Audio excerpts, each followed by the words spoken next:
Jamaah semua rahimakumullah yang dimuliakan Allah Subhanahu wa taala, sahabat Ardi yang dimuliakan Allah Subhanahu wa taala, ada metode atau cara bagaimana Al-Qur'an itu diturunkan ke alam dunia ini.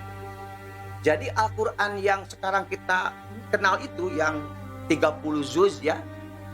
Ada 30 juz itu tidak langsung datang ataupun diterima Nabi secara keseluruhan. Coba bayangkan. Pada masa itu tidak ada yang namanya pensil. Tidak ada namanya kertas. Tidak ada yang namanya alat perekam, alat tulis. Al-Quran datang. Jadi begini. Sekarang contoh ada dulu itu khomer atau arak, bir itu dibolehkan. Jadi pada masa itu ketika orang mau sholat minum bir dibolehkan, minum arak dibolehkan. Karena belum diharamkan. Habis sholat Jumat itu di masyarakat Arab itu bir itu arak itu ya mereka pesta pora saja diminum. Tapi kelamaan orang setelah meminum arak itu pikirannya hilang. Cek bahasa urang mah teler meureun gitunya, mabok lah gitu, sakau. Ketika dia menjadi imam, itu yang dibaca enggak karuan. Membaca ayat Al-Quran, membaca ayat Al-Fatihah, bolak-balik. Membaca Al-Kafirun, bolak-balik.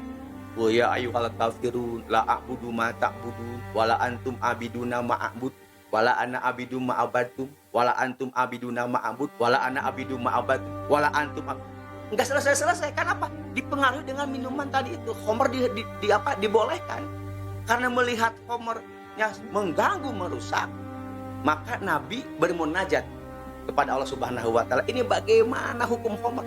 Datanglah hukum khamr, innal khamr wal maisir wal anslabu wal ajlam izumin amalis syaitan. Maka setelah itu haram sampai sekarang. Tidak boleh. Karena sudah ada ayat yang menunjukkan keharamannya.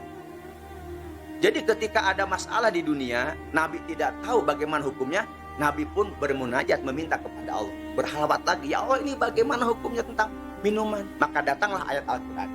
Sama ketika Nabi pun banyak, waktu itu banyak masyarakat Arab. Nabi sendiri pun beristri kurang lebih dari 4. Masyarakat Arab itu ada yang istrinya 50. Pada waktu itu. Ada yang sampai 100 orang istrinya pada waktu itu. Nabi pun bermunajat, ini banyak kemadorotannya ini. Kok satu laki-laki istrinya banyak amat. Maka Nabi bermunajat lagi kepada Allah Subhanahu wa taala. Datanglah ayat Al-Qur'an. Ternyata Al-Qur'annya fangkihu ma tobalakum minan nisa'i masna wa thulatsa wa ruba. Dibatasi oleh Al-Qur'an kalaupun mau berpoligami hanya ke angka 4 orang. Nabi pun waktu itu hanya istrinya 9, maka Nabi menceraikan yang 5. Sahabat-sahabat yang istrinya banyak pada waktu menceraikan pula karena Al-Quran sudah datang. Sebelum Al-Quran datang itu dibolehkan lebih dari 4. Sekarang ya contohnya itu. Contohnya jadi Al-Quran itu ketika ada masalah di dunia datang. Masalah pencurian. Waktu itu yang mencuri hanya dihukum. Masalah penjinahan bagaimana? Azaniyatu wazani fajlidu kullu wahidi minhuma mi'atu jaldah. Maka harus dijilid, harus dilempar, dicambuk 100 kali. Ataupun pencuri, asariqu wasariqatu wasariqatu faqtu aydiyahuma jazaa'an bima kasab. Yang mencuri pada waktu itu dibiarkan, tapi ketika sudah ada ayat Al-Quran turun, Jibril ke Nabi Muhammad mengatakannya apa? Asariqu wasariqatu faqtu aydiyahuma jazaa'an bima kasab. Maka potonglah tangannya. Kalau sekali mencuri potong jempolnya, 2 kali mencuri potong telunjuknya, 3 kali jari tengahnya, jari kelingking, semuanya. Masih mencuri, kenapa tangan yang dipotong? Karena memang tangan itu kan kalau sudah ada 1 susah mengambil apa-apa karena ada 3 tangannya. Makanya Nabi memotong tangannya. Kalau pencuriannya banyak dipotong di belah sininya, kafnya dipotong, al-kafu ini penggelangan. Masih mencuri juga dipotong di sini. Itu pada waktu dahulu begitu. Nah jadi Al-Quran yang turun sekarang ada 30. Kita sudah enak ya, sudah tinggal membawa semuanya. Coba bayangkan, waktu itu tidak ada alat tulis, tapi sampai sekarang itu Al-Quran utuh. Kenapa? Inna nahnu nazalna zikra wa inna lahu lahafidun. Al-Quran kami turunkan maka Al-Quran akan kami jaga sampai nanti hari kiamat. Ada 4 metode tentang cara diturunkannya Al-Quran. Yang pertama itu pitahlim. Apa itu? Melalui mimpi. Jadi Nabi Muhammad setelah selesai bermunajat, sholat taubat, sholat hajat, pada ketika tidur itu Nabi bermimpi. Mimpi apa? Mimpi Jibril membisikkan, memberikan ayat-ayat Al-Quran kepada dirinya. Dan ketika Nabi bangun, dipanggillah sahabat yang memang IQ-nya cerdas, hafalannya kuat, disampaikanlah kepada sahabat, tolong ini hafalkan. Karena belum ada tulis, belum ada mereka waktu itu. Cuma hanya kepada sahabat-sahabat yang memang daya ingatnya kuat sekali. Maka Nabi menyampaikan kepada sahabat itu, semalam saya menerima wahyu, tolong dengarkan dan simak baik-baik. Maka Nabi menyampaikanlah kepada sahabat. Metode yang kedua yaitu metode dengan malaikat Jibril datang dengan menyerupai seorang lelaki dewasa. Jadi ketika Nabi sedang di masjid atau sedang berjalan-jalan, ketika dia butuh tentang hukum sesuatu kejadian di masyarakatnya, datanglah seorang laki-laki. Laki-laki kalau digambarkan mungkin sama kita ya seorang lelaki yang gagah, rambutnya putih, pakaiannya putih, datang kepada Nabi, dan Nabi pun sudah tahu, oh ini adalah Jibril. Jibril sedang datang ke dunia dengan menyerupai seorang laki-laki.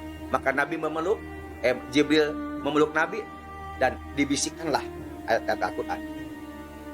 Yang ketiga metodenya yaitu dengan Jibril sendiri itu datang ke bumi dan menghadap Nabi itu dengan wujud aslinya. Ini yang menarik.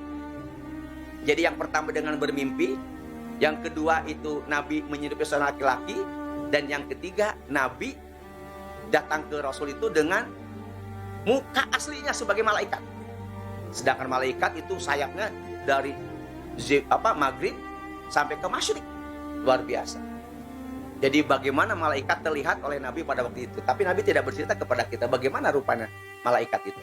Jadi yang ketiga, Al-Quran turun kepada Nabi melalui Jibril. Jibril datang dengan menyerupai aslinya sebagai malaikat.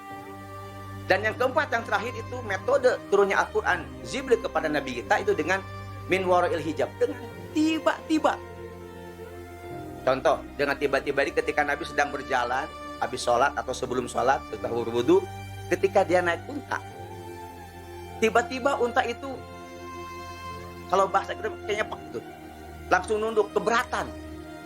Tiba-tiba geruprak itu untanya. Oh, Nabi ingat, sahabat bertanya, diamkan. Itu Nabi sedang menerima wahyu.